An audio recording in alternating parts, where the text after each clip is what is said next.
போட்டு ஸ்டிச் பண்ணிடுங்க.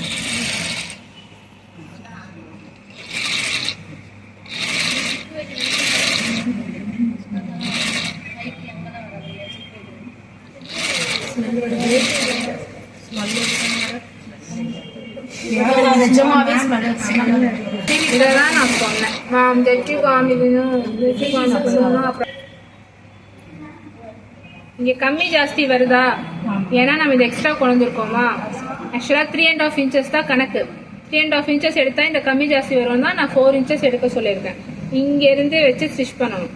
நான் இங்கேருந்து பண்ணேன், சிப்புக்கு பத்தலெல்லாம் எனக்கு கம்ப்ளைண்ட் வரக்கூடாது. இங்கேருந்து தான் ஸ்டிச் பண்ணணும்.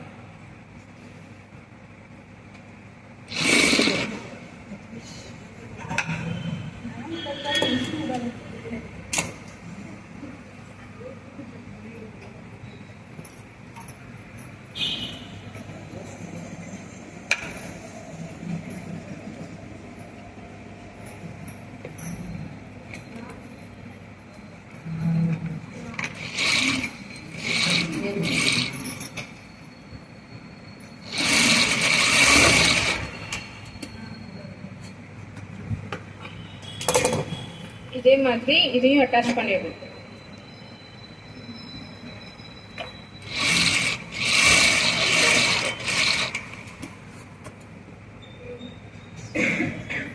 ஓகேவா? இதுக்கப்புறம் என்ன பண்ணுவோம்? படிமான தையல் போடுவோமா? இங்கேயும் படிமான தையல் போடுவோமா?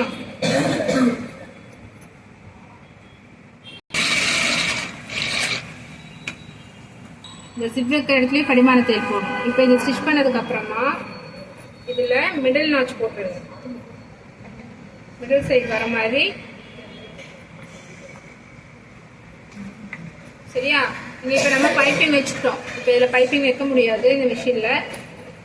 இந்த பைப்பிங் வச்சுட்டீங்கன்னு இமேஜின் பண்ணிக்கோங்க. இதுக்கு மேல வச்சு இதை அப்படியே ஸ்டிச் பண்ணணும். ஃபர்ஸ்ட் இந்த மேல் சுத்த கரெக்டா ஈக்குவலா வரணும். நான் எப்பயுமே ஸ்கூல் பேக்கு சொன்ன மாதிரி தான். மேலே இந்த ரவுண்டு கரெக்டாக வந்ததுக்கு அப்புறமா கீழே எக்ஸ்ட்ரா வந்துச்சுன்னா இந்த இடத்த கட் பண்ணி ஜாயின் பண்ணிக்கணும். இப்போ இது ஃபுல்லாக முடிச்சிட்டிங்கன்னா இந்த இடத்துல பைப்பிங் வச்சு ரெடியாக இருக்குமா? இதை இதில் வச்சு அட்டாச் பண்ணும். அவ்வளோதான். ஓகேவா? புரிஞ்சிருச்சா?